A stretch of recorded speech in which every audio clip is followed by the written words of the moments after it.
Hey, what is up guys? DRC3 here, back with another My Hero Ultra Impact video, and today we are going to be showcasing the brand new Vigilante Deku. We are not only going to be doing a PvP showcase, we are going to be doing a PvP showcase plus a VE Tower showcase plus a Climax battle showcase.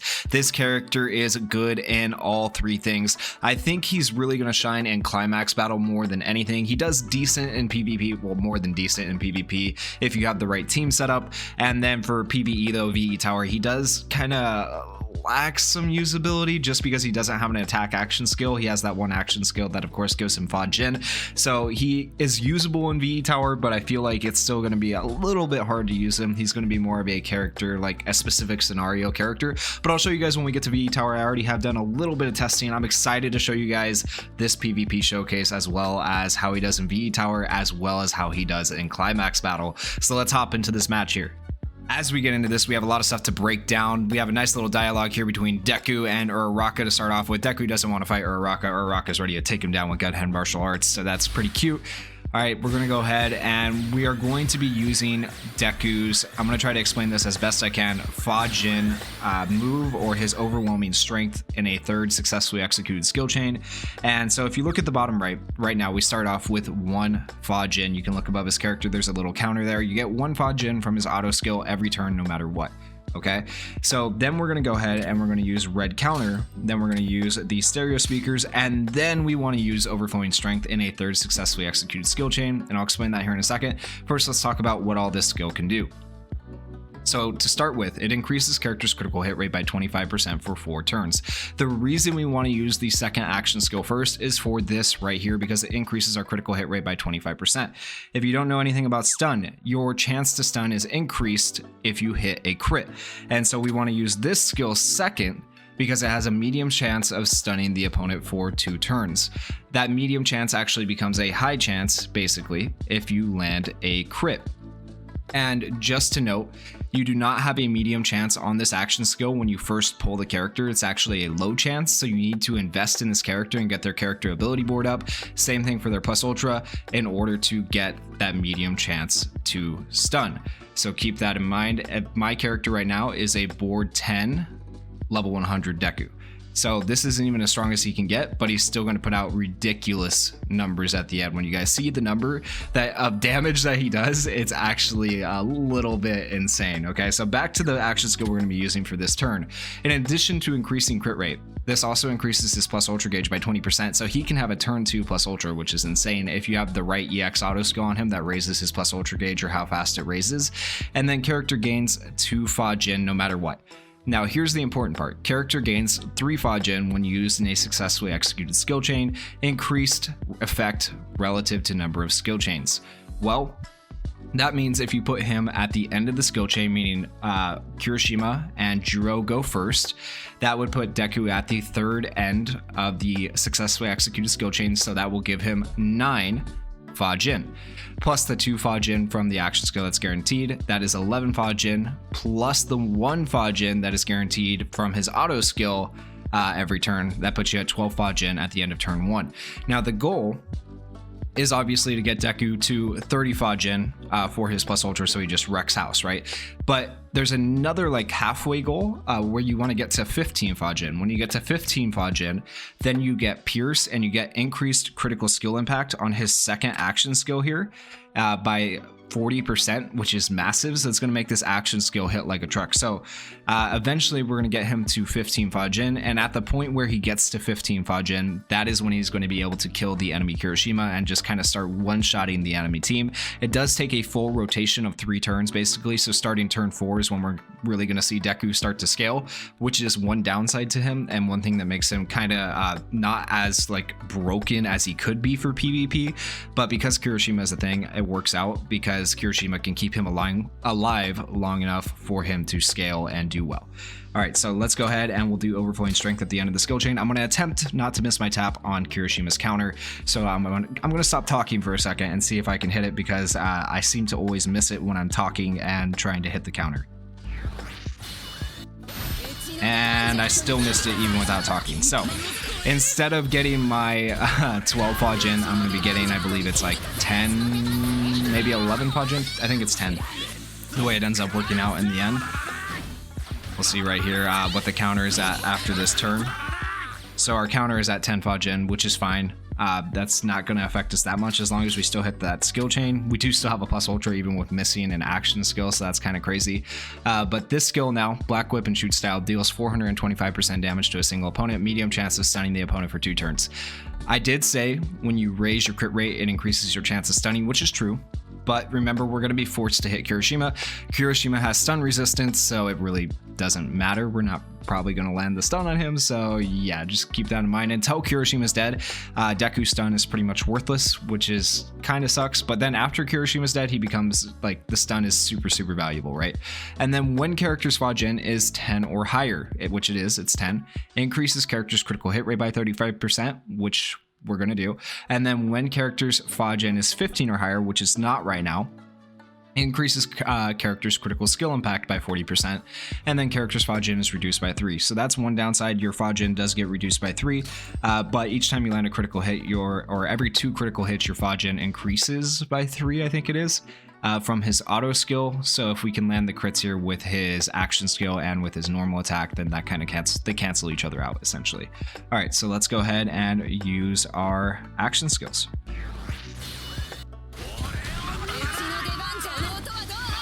Do not land the Confuse on Kirishima, and like I said, Kirishima also resisted the stun, so it is what it is.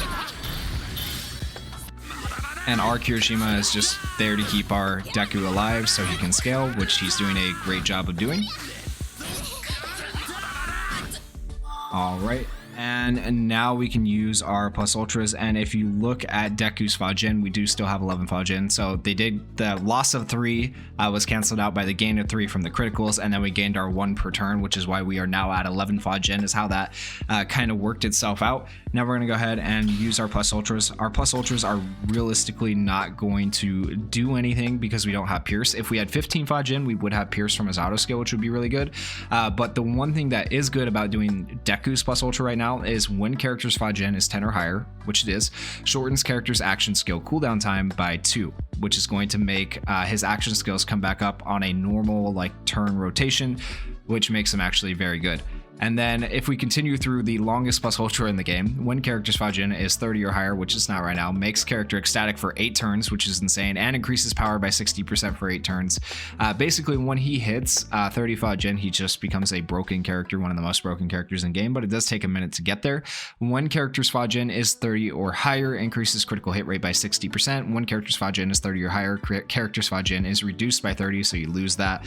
And then when character's Fajin is less than 30, character's Fajin is reduced by 6. So we're going to lose 6 Fajin right here for using this, but it also gives us our action skills back, which is nice.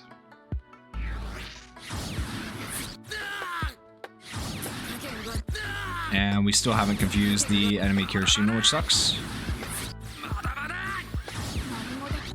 And you can see Deku doesn't have the most speed, even though he's level 100. He still wasn't faster than the majority of the enemy team. So that's one place he's kind of lacking too, is he's lacking a little bit in the speed department, and he does have a speed memory on him, so that kind of sucks. We're going to go ahead and we're going to, what do we want to, we're going to wait 1 turn because we want to get the full Fajin counter built up, so we're going to wait for Kirishima's action skill to be back up. Alright, and there we go. We're going to go ahead and attempt to, actually, let's just not even risk it. We'll use the counter. But yeah, we'll use the counter next turn. I don't want to accidentally mess up the Fajin. I want to get the full stacks here. We're at 13 Fajin right now. And that should help our Fajin increase drastically. We should be at above 20 now, I believe, which is going to be important for giving him piercing shot. Alright, yeah, we are at 25 Fajin now, which is great. We're going to go ahead and we're going to use our action skills in this order. Deku will pretty much kill Kirishima. I was not paying attention to Kirishima's counters. I think he still has a counter up. Let's see.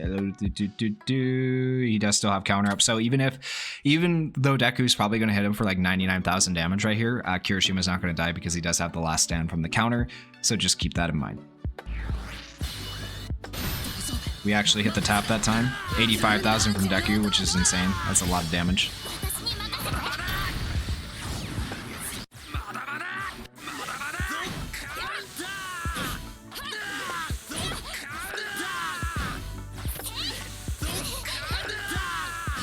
And then here's the downside to waiting so long for Deku to scale. You can see how much damage Deku and Jiro have taken. You got to be careful with that, because if they take too much damage from, like, let's say an attack all, then you are going to be in trouble when it comes to keeping your characters alive. Deku is going to be slower, so I don't really know why I'm targeting, but well, it might work out. So we're not forced to target Kirishima right now because he doesn't have counter up and his health is too low. Alright, and then Deku should kill Kirishima for us. And 99,000 damage. So now he's ready to start one-shotting enemies. He makes himself ecstatic. He becomes ridiculous. Alright, so now we get to see what he can actually do. It just took us, you know, that long, which is unfortunate, but it is what it is. We actually don't need to wait for Kirishima's action skill to be up. We can go ahead and use it in this order because we have 24 Fajin. We'll gain enough Fajin that will be above 30, so we'll be fine.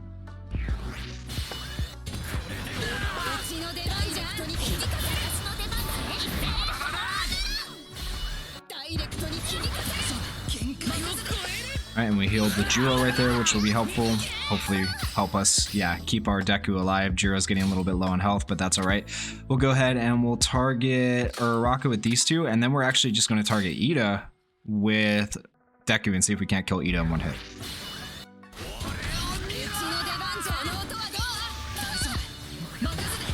And we did, in fact, kill him in one hit. So you can see action skill hitting for 99,000 no matter what, basically. A little bit broken, a little bit insane. All right, and now we're down to the last two enemies on the team. So let's go ahead and we'll do some fancy targeting here. And we'll just use this just in case. We confuse the enemy Jiro. Deku goes after that Deku. We stun him, which is fine. That's perfect. That's kind of what we wanted. All right, now we go ahead and we actually let's do this here. And then, yeah, we'll do this. Get our Fajin back up a little bit.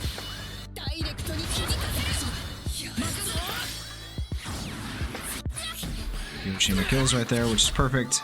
And now we have Deku stun back up.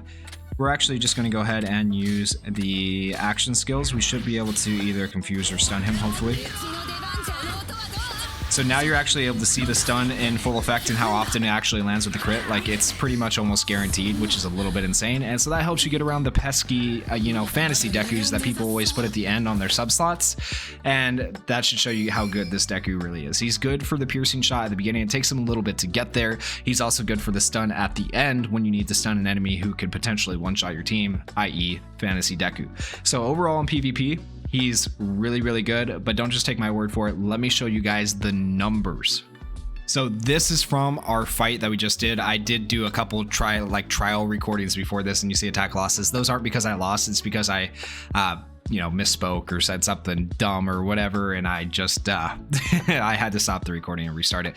But anyways, this is the run we just did, and we did 598,000 damage with Deku. This guy is absolutely insane for PvP. Like, he's really, really good. He's an amazing option if you lack white-haired Dabi. I think white-haired Dabi is still very, very good, but I think this Deku is amazing. Really good character. So yeah, that's the PvP showcase. All right, now I'm going to be showing him to you on the newest VE tower, the hidden stage second floor, and I do have an action skill cooldown time memory on him. I have the new memory on him just because I wanted to showcase the new memory a little bit, honestly. And so this is a perfect 6-turn clear team. Actually, with this Deku, I don't know if I'll be able to do it in a perfect 6 turns because it's a lot of RNG and sometimes you have to reset and stuff like that. And right now, realistically, for this VE tower, 6-turn clears are not even good enough. You need like 4 to 5 turn clears. So this is what I meant when I said Deku is good for VE tower. He's just not the most optimal because he does lack an attack action skill, being that you have to use the overwhelming power for his Fajin for one of his action skills. All right, as we get into this, we're going to be doing basically the same sort of thing we did in PvP, except for it's going to be a little bit different. All right, so we're going to use the Ice Fog first, but then we're going to use Overflowing Strength second, because I'm not that worried about getting Piercing Shot, right? I don't need to have up to 15 Fajin right away. What I am worried about is increasing my critical hit rate still and increasing my plus ultra gauge so that I can do a crit on Deku's action skill coming up next turn. So we're going to use this, and then we're going to use Todoroki at the end of the skill chain because he needs to be used in a third successfully executed skill chain for his technical hits.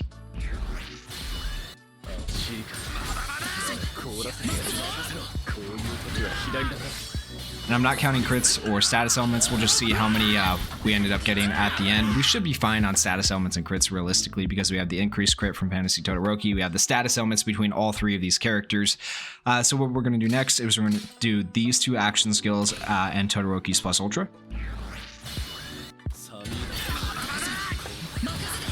And we got the stun, which is big.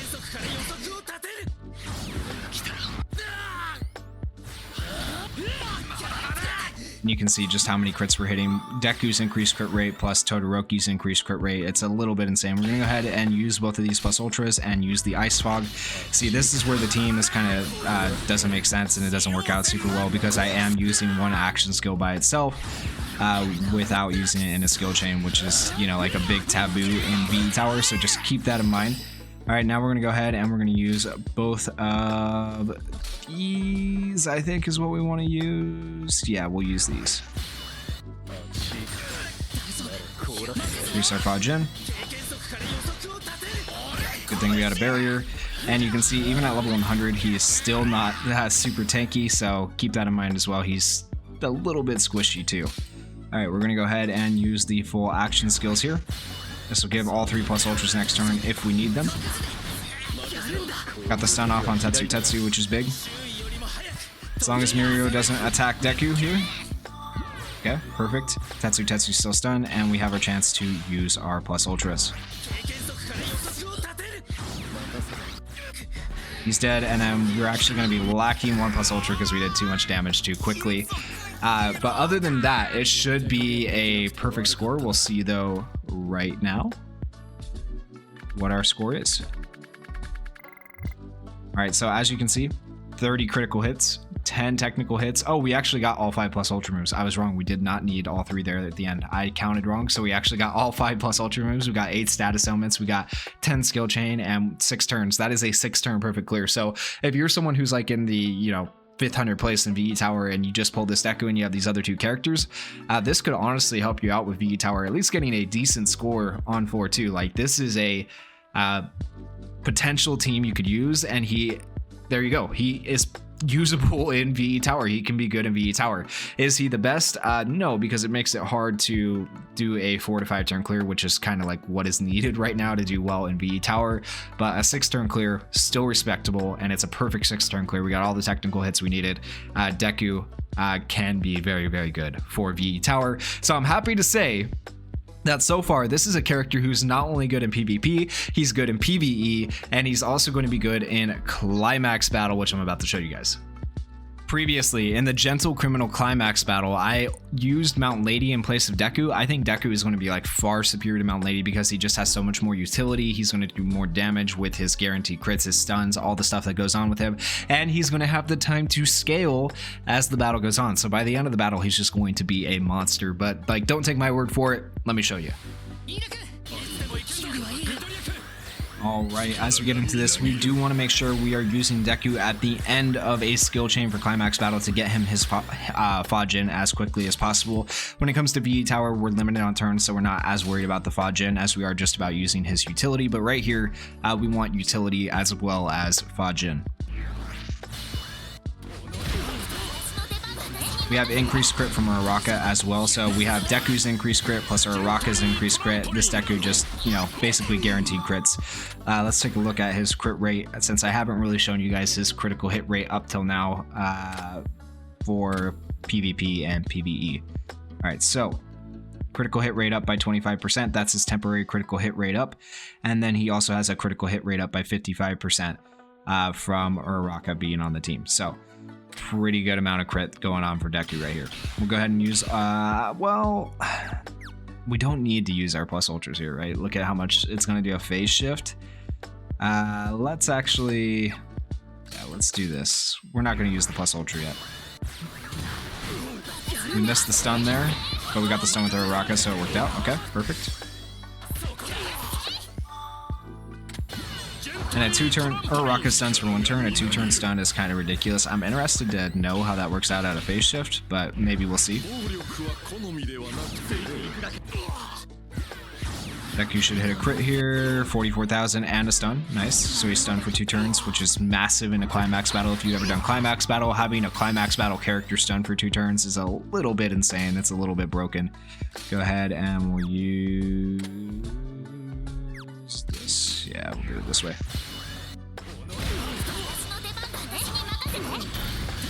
Here's our Fajin. And as you can see right now, we are at 24 Fajin. So, and let's go ahead and use the plus ultras. We'll use the plus ultras and see how it goes, since we do have all 3 plus ultras. I'm gonna hope we hit the stun with Deku here. We did hit the stun, so we'll get to see how the phase shift ends up working out with the... Okay, so he does stay stunned through the phase shift, which is kind of funny. That's cool. All right, so we'll go ahead and use our action skills again, raise his Fajin again. So having him have his plus ultra like that reduce our action skill cooldown time on the second action skill, giving us the ability to raise our Fajin quicker, which is nice. So now we're at 34 Fajin. We'll go ahead and use all of our action skills here. See if we can't stun him again, which we did. So he's stunned again going into the next phase. And you can see just how valuable Deku's utility is for Climax battle. Like if you've ever struggled with Gentle Criminal Climax battle and you don't have this character, this is more than enough reason to pull on this character because he is ridiculous. Before, you used to have Fantasy Ida, you used to need Fantasy Ida to be able to clear this Gentle Criminal. Like it felt like that. I mean, it was still clearable with general pool characters. I've done it, but to make it easy, it felt like you needed Ida. Now you can use this Deku and it feels easy. Like we don't even necessarily need Ida on the team and it would be easy to get through this. All right, let's go ahead and use all of our plus ultra, see if we can stun him again, keep him stunned. That'd be insane. 99,000. Another 99,000 and another stun. It's a little bit ridiculous, you have to admit, guys. Like this is, it's crazy. It's crazy what's happening right here. All right, we'll go ahead and just use our action skills. I'm not worried about raising his Fajin anymore. I just want to get Gentle Criminal dead. And he's dead from 1 hit from Ida. So yeah, a little bit insane, guys. He is so good. He's amazing in PvP, amazing in VE Tower, and like super amazing in Climax battle. And whenever the day comes that we get longer form content like Climax battle in the game, I think Deku is going to be really good for that.